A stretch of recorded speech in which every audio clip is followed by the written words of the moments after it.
ఆయన కృప నిరంతరము ఉన్నది అనే మాటలు. ఆయన కృప మన పట్ల లేక మీ పట్ల, మీ కుటుంబము పట్ల, వ్యక్తిగతముగా మీ పట్ల, నా పట్ల కొనసాగుచు మనం వింటూ ఉన్నాం.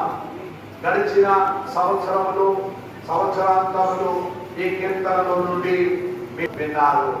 గడిచిన సంవత్సరాంతము కూడిక మంది ఉండి ఆ కృపలో కొనసాగుచు ఈ రాత్రి కూడా అలాంటి వాళ్ళకి మన చేతులు చూపి దేవుడికి మనస్సులో నుండి వందనాలు చెబుతాం.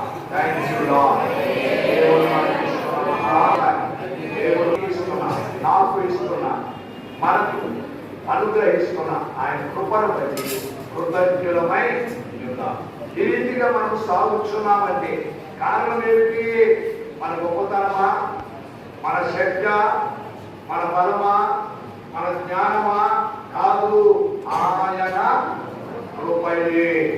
ఇంకా కొత్త నిబంధనలో ఉంది ఆయన ఉచితమైన కృపయే.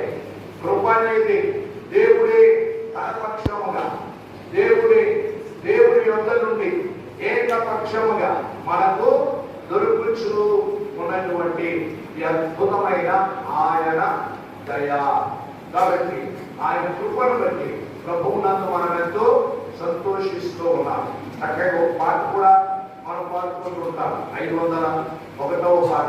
కృప